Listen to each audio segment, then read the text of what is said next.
Hi friends, welcome to Yashika. நிறைய பேர் வந்து என்ன அந்த ஹாப்பி நியூஸ் சொல்லுங்கள் சொல்லுங்கள் அப்படின்னு சொல்லி கேட்டுகிட்டே இருந்தீங்க.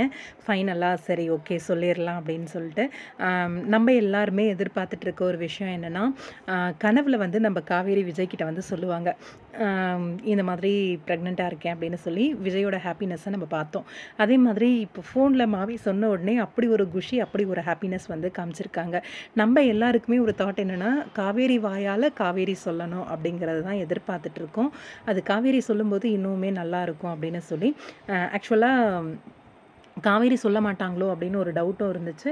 ஆனால் காவேரி தான் வந்து ப்ரெக்னெண்ட்டாக இருக்கிற விஷயத்த வந்து சொல்கிறாங்க அப்படிங்கிற மாதிரி அப்கமிங்கில் அதை சொல்லி விஜய் வந்து ரொம்பவே ஹாப்பியாக ஃபீல் பண்ணி ஹக் பண்ணி முத்தம் கொடுத்து அவரோட சந்தோஷத்தை எல்லாத்தையும் காவேரி கிட்ட காட்டுற மாதிரி ஒரு சீக்வன்ஸ் வந்து ஷூட் பண்ணியிருக்காங்க அப்படிங்கிற மாதிரி கேள்விப்பட்டேன். அந்த ப்ரெக்னென்சியை வந்து சொல்லி முடிச்சுட்டு அதுக்கப்புறம் கிளம்பி வர்ற மாதிரி ட்ராக் தான் அந்த காரில் வந்து போயிட்டுருக்க மாதிரி ட்ராக் வந்து ஷூட்டிங் எடுத்திருக்காங்க.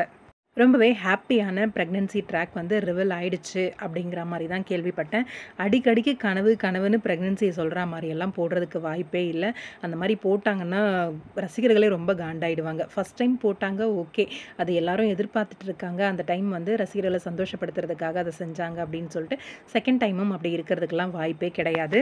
காரில் போனது தாத்தா பாட்டின்ற மாதிரி சொன்னாங்க. ஆனால் அது தாத்தா பாட்டியான்னு கூட எனக்கு இப்போ வரைக்கும் தெரியல. டவுட்டாக தான் இருந்துகிட்ருக்கு எனக்குமே அந்த டவுட்டு. தாத்தா இருக்கும்போது பாட்டி ஏன் முன்னாடி உட்காந்தாங்க? இந்த கேள்வியெல்லாம் நிறைய பேர் கேட்டிருந்தீங்க. ஆக்சுவலாக அது தாத்தா பாட்டியாகவே இல்லை அப்படின்னா கூட கவலைப்படாதீங்க. ராகினி இல்லை வெண்ணிலா யாராக இருந்தாலும் சரி. ஏன்னா ஆல்ரெடி ஷூட்டிங் பண்ணியாச்சு. விஜய் கிட்ட காவேரி அவங்களோட ப்ரெக்னென்சியை சொல்கிற மாதிரி விஜய் வந்து ரொம்பவே ஹாப்பியாக ஃபீல் ஆகி ரொம்ப சூப்பரான ஒரு ட்ராக் வந்து எடுத்திருக்காங்க அப்படிங்கிற மாதிரி சொன்னாங்க. பாப்போம், வெயிட் பண்ணி.